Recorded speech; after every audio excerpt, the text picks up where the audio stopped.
Seja bem-vindo a este canal. Se você ainda não é inscrito, por favor, considere a opção de se inscrever. E é claro, não deixe de, ao final do vídeo, deixar o seu comentário aqui, dar o seu like ou o seu dislike. Só assim eu vou conseguir de fato entender que tipo de conteúdo que é relevante para você. Bom, vamos direto ao ponto.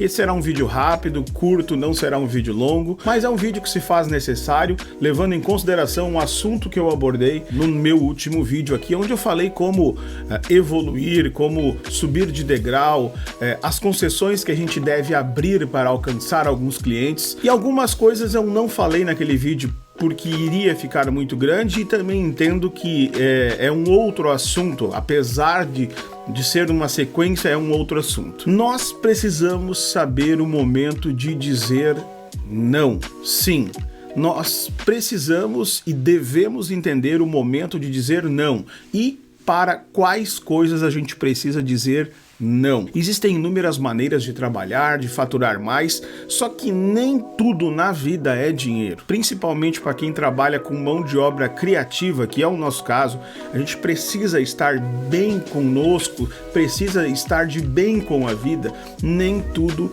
é dinheiro. Quando tudo se torna dinheiro, tu te torna uma pessoa frustrada e fracassada. Tu acaba fracassando e te auto-sabotando. Quando nós só pensamos em faturamento, a gente acaba abrindo aquelas concessões que eu falei no vídeo anterior, só que ao contrário, essas concessões são apenas para pagar as contas, de maneira que você está fazendo algo que não te agrada. Ao longo da minha vida, eu tive que fazer algumas escolhas, e essas escolhas representaram dizer não a algumas coisas.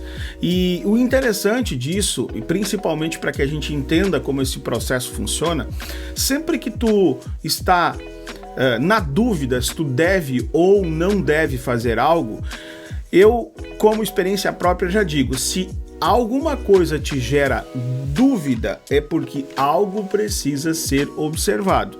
Se tu vai fazer algo com vontade, tu já consegue visualizar lá o final, como vai ser, que tipo de resultado isso vai te trazer, independente se isso for cansativo, estressante, maçante para você, isso não vai te causar nenhum mal mentalmente falando. Porque cansaço mental e cansaço físico são coisas bem diferentes. Eu, por exemplo, adoro chegar de 2, 3 dias de viagem ou de locação com um cansaço físico. Isso faz com que eu me sinta vivo e me sinta orgulhoso de ter feito ou participado de algo. Muitas vezes eu chego de uma viagem de 2, 3 dias de trabalho, ou que seja uma diária de locação cansativa, e em vez de querer descansar, eu quero fazer o log e o backup de uma vez para começar a editar. Por que isso? Isso significa que eu estou fazendo algo que eu quero fazer, que me agrada fazer, diferentemente de alguns nãos que eu aprendi e tive que dar ao longo da vida. Eu lembro bem e posso usar 2 exemplos bem específicos. Numa certa época da minha vida, num certo ano específico, tinha um gênero musical entrando em alta no mercado e aquilo estourou no Brasil todo, e eu comecei a pegar alguns clientes desse segmento. Só que depois que eu fiz ali 10, 15 clipes, eu comecei a entender que aquilo não me fazia bem e não era aquilo que eu queria fazer, né? Não era aquele tipo de mensagem que eu queria passar. E aqui eu não tô para fazer julgamento se é bom ou é ruim, ou enfim, não, longe disso. Eu aqui estou falando de como eu me sentia, né? Eu não estava satisfeito. Quando eu tinha que editar aquele material, eu acabava demorando mais do que eu devia, ou seja, eu identifiquei que aquilo não era para mim, então eu disse um não. Pensando financeiramente agora, isso já faz alguns anos, foi uma estratégia errada. Se eu tivesse seguido naquele segmento, se eu tivesse me empenhado mais e me entregue de fato para aquela situação, para aquele momento que o país vivia, eu com certeza teria alcançado níveis bem altos, porque aquela época era diferente da época que nós atuamos hoje. Hoje tudo é muito fácil, o acesso ao equipamento é muito fácil, o acesso ao conhecimento é muito fácil, mas eu estou falando de alguns anos atrás, onde até a internet tinha escassez. E eu disse não porque aquilo não estava mais me fazendo bem, me estava, na verdade, causando um incômodo que eu disse que não, tá na hora de parar porque isso no futuro não vai acabar bem. E eu lembro que na época eu fiz uma escolha, né? Eu tinha como dizer não para aquele segmento e seguir nos eventos sociais que eu já fazia, e foi o que eu fiz. Eu optei por seguir fazendo os eventos sociais, que eu gostava muito de fazer, e eu gosto até hoje. Eu vou explicar logo ali na frente o motivo por que eu parei, mas eu entrei então numa escalada muito grande dentro dos eventos sociais e uma busca muito incessante por reconhecimento. Então eu passei de 2006 a 2014 trabalhando incansavelmente, dando o meu melhor, né? Entregando muito mais do que eu vendia, na verdade.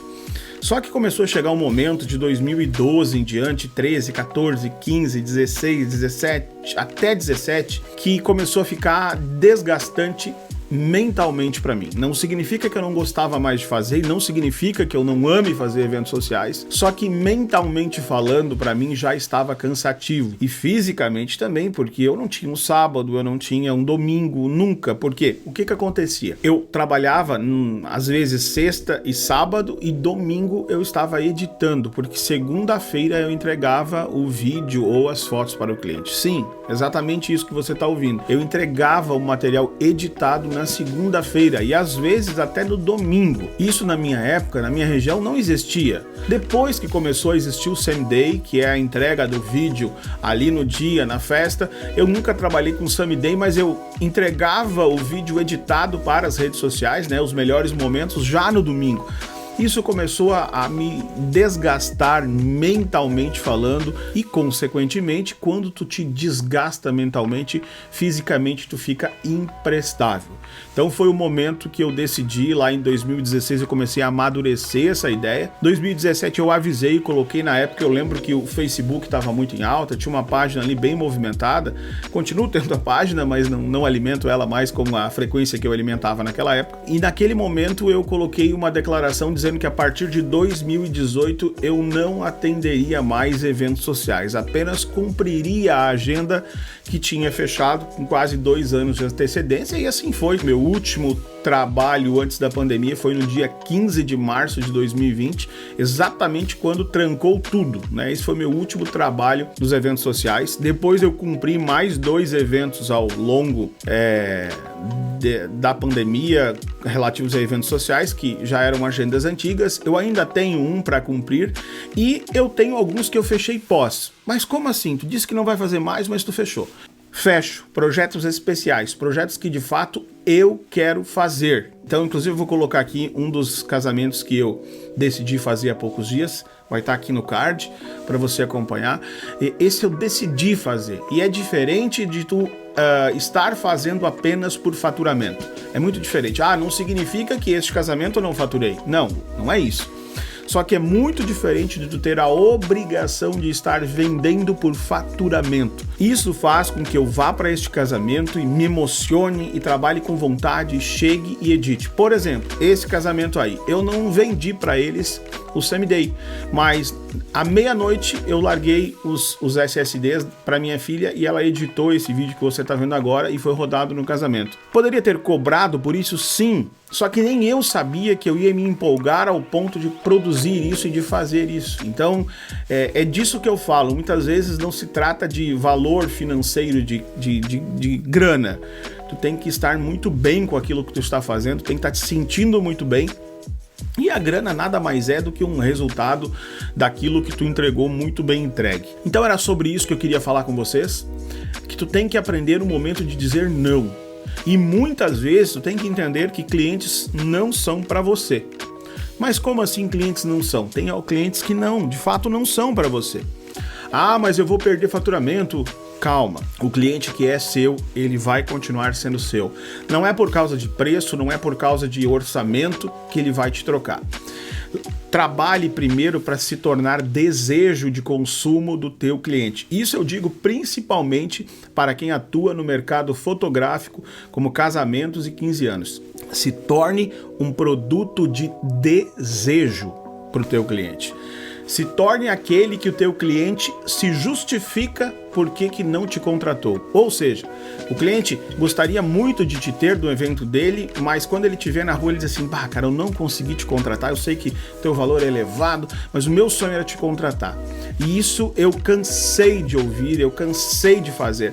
Ah, mas que pena, eu poderia ter vendido para este cliente. Não, talvez o valor desse cliente ele seja muito mais importante para mim na roda girando, porque numa conversa de amigos esse cliente, né, que não foi meu cliente, ele acaba dizendo, bah, ó, eu não contratei, mas eu gostaria de ter contratado fulano. Isso faz com que o teu nome eleve, isso faz com que o teu ticket médio cresça. Eu muitas vezes ouvi isso e eu muitas vezes ouvi de noivas de 15 anos, enfim, dizendo, o meu sonho era que tu tivesse feito o meu casamento, ou o meu sonho é que tu estaria aqui e tu está aqui. Ah, não importa como eu vou pagar, eu parcelo em 10 vezes, mas tu vai estar no meu casamento. Te torne desejo. Entre para a lista de desejos dos teus clientes. É que nem o mercado musical. Eu atuo dentro de um mercado que o meu cliente ele tem orgulho de dizer que o Márcio Torres está assinando o trabalho. Eu não estou aqui dizendo para vocês que eu sou melhor do que ninguém. Não, longe disso. Trabalhos existem inúmeros melhores que o meu. Eu posso citar, inclusive, dentro da minha realidade, da minha região. Mas eu construí uma história com os meus clientes que fizeram com que eu me tornasse produto de desejo, que a minha empresa, que a minha marca, que o meu nome se tornasse produto de desejo de muitas empresas. Inclusive fazendo com que empresas concorrentes do mesmo segmento procurem a concorrente para perguntar o meu contato. Sim, isso acontece e já aconteceu muitas vezes.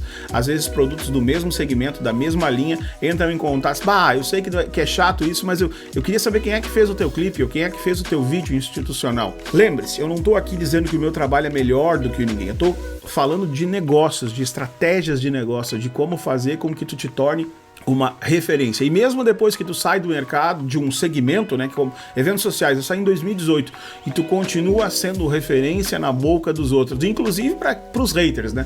Eu adoro um hater. Quanto mais hater eu tenho, melhor é, porque os haters levantam sempre a bola. Eles falam mal e alguém diz, não, mas não é bem assim, eu conheço ele, eu já vi, ou eu já trabalhei com ele.